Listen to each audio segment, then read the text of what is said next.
দেখে চমকে গেলেন তো? জানি আমাকে ভালো লাগছে, তাও নিজের বড়াইটা নিজেই করে নিচ্ছি। আজকে আমার বান্ধবী ললিতার বিয়ে, তাই ওর বিয়েতে এসে সাজুগুজু করে ফটো তোলাটা তো মাস্ট। এদিকে আমার বান্ধবী ললিতা বৃদ্ধির লুকে হাজির, তার ফটো সেশনও শুরু হয়ে গেছে। নমস্কার বন্ধুরা, কেমন আছেন সবাই? আশা করি সবাই খুব ভালো আছেন, আমিও ভালো আছি। স্বাগত জানাই প্রতিদিনের অক্সিজেনের নতুন ব্লগে। তবে আমাদের যে রিচুয়ালসগুলো থাকে তার থেকে একটু আলাদাই হয় এদের রিচুয়ালসগুলো। যেমন বিয়ের দিন সকালে যে বৃদ্ধির অনুষ্ঠান হয় সেটা আমাদের রিচুয়ালসে নেই, তবে হ্যাঁ, পুজো ব্যাপারটা আমাদেরও আছে।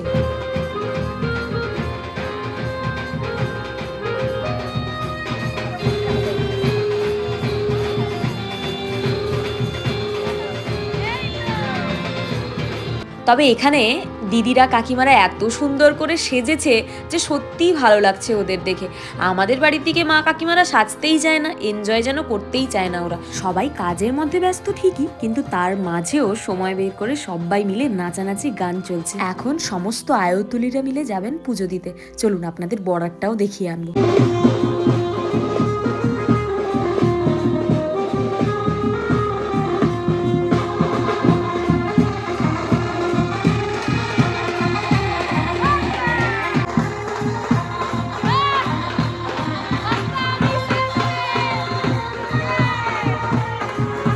এর আগেও আমি এখানে এসেছি এবং আপনাদের জানিয়েছি যে এটা হচ্ছে বাংলাদেশ আর ইন্ডিয়ার বর্ডার। তবে এর আগে যখন বর্ডারের কাছে ঘুরতে গেছিলাম কেউ ছবি ফটো তুলতেই দিচ্ছিল না, তবে আজকে হয়তো সেটা হবে না।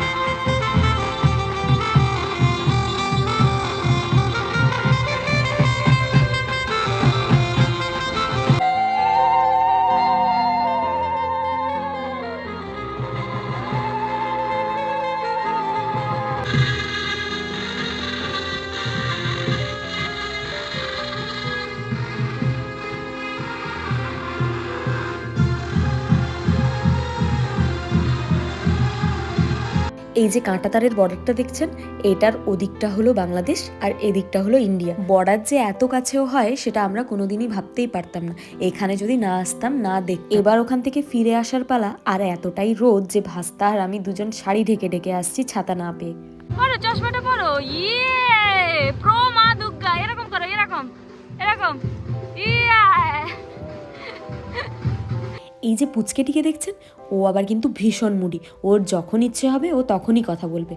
এখন আমার সঙ্গে কি সুন্দর হেসে গেলে কথা বলছে, আমি যাই করতে বলছি তাই করছে, কারণ ওকে সুন্দর করে সাজিয়ে দিয়েছে আর ওর মনে হচ্ছে যে আমার হয়তো ফটো সেশন হচ্ছে, তাই ওকে যাই বলা হচ্ছে ও তাই করার চেষ্টা করছে। কি মিষ্টি লাগছে না, পুরো একেবারে দুর্গা ঠাকুরের মতো লাগছে।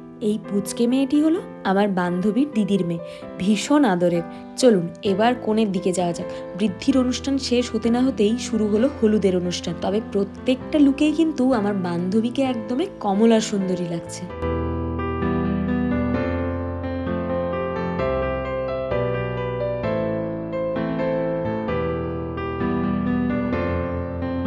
পৃথিবীতে সবকিছু থাকলেও মা বাবার অনুপস্থিতিটা সেই উপলব্ধি করতে পারে যার মা বাবা নেই। তবে এই বাচ্চা ছেলেটিকে যে দেখছেন, ও কিন্তু ওর দাদু দিদাকেই মা বাবা ভাবে, আর পিসিকে তো নিজের দিদির মতো করে। এদিকে আবার শুরু হলো হলুদের রিচুয়ালস। সবাই মিলে বসলাম হলুদ করতে। 5 জন এও স্ত্রী লাগতো, তাই আমিও যোগ দিয়ে ফেললাম।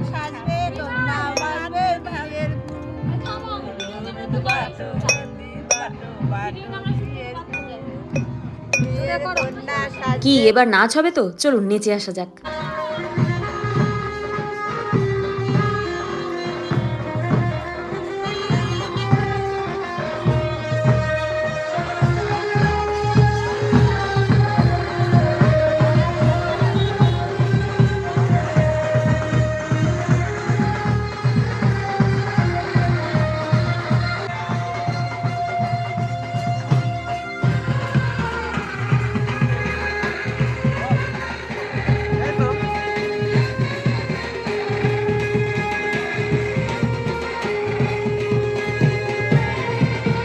এবার শুরু হবে আমার বান্ধবী ললিতার গায়ে হলুদ।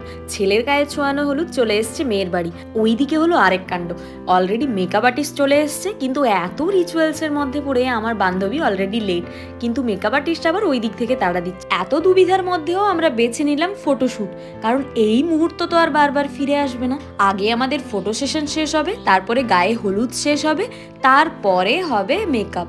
বিয়ে করলেও জ্বালা, আবার না করলেও জ্বালা, কোন দিকে যে যাওয়া যাক। যাক, আমার আর ভেবে কাজ কি বলুন, আমার তো অলরেডি বিয়ে হয়েই গেছে। এদিকে ক্যামেরাম্যান পোজের পর পোজ দেখিয়ে যাচ্ছে, আর আমরা অলরেডি পোজ দিতেই ব্যস্ত। তবে এত সব কিছুর মধ্যে আমি একাই পড়ে গেছি, বান্ধবীদের গ্রুপ কেউই আসেনি, ওরা সবাই আসবে রাতে। তবে আপনাদের কিন্তু কমেন্ট করে জানাতে হবে আমার বান্ধবীকে কোন লুকে সব থেকে বেশি ভালো লাগছে। আর যারা যারা এই ব্লগটা দেখছেন এখনো যদি সাবস্ক্রাইব না করে থাকেন, তাড়াতাড়ি কিন্তু সাবস্ক্রাইব করে দেবেন।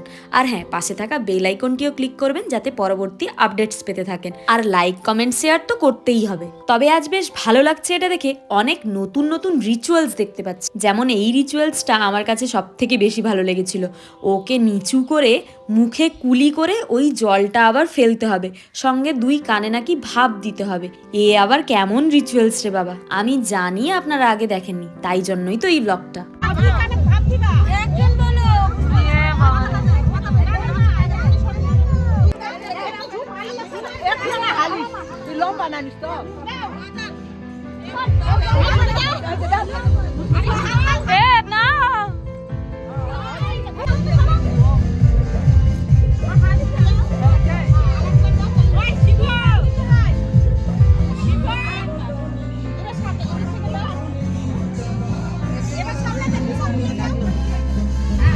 এইভাবে করে নাকি 4টে দিক ঘুরতে হবে, সামনে, পেছনে আর 2 সাইডে।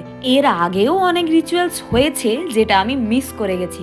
আসলে আমার নাইট ডিউটি ছিল, তার জন্যই আসতে আমার লেট হয়ে গেছে। যাক, কিছুটা তো দেখতে পেলাম, সেটা দেখেই মন শান্তি। আহারে, বান্ধবী ললিতাকে দেখে ভীষণই কষ্ট হচ্ছে। এত রিচুয়ালসের চাপে পড়ে বেচারা মেয়েটা একেবারে চিড়ে চাপটা হয়ে গেল। খালি শুয়ে থাকেন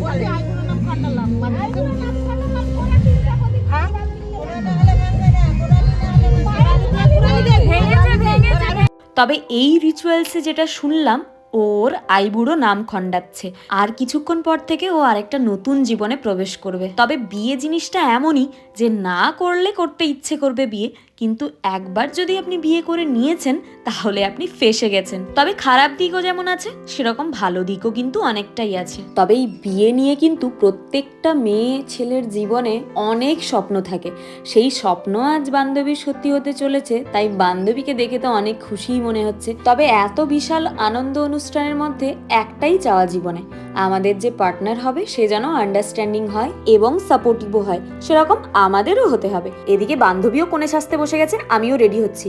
আজকের ব্লগটা এখানেই শেষ করলাম, দেখা হচ্ছে বিয়ের ব্লগে, টাটা।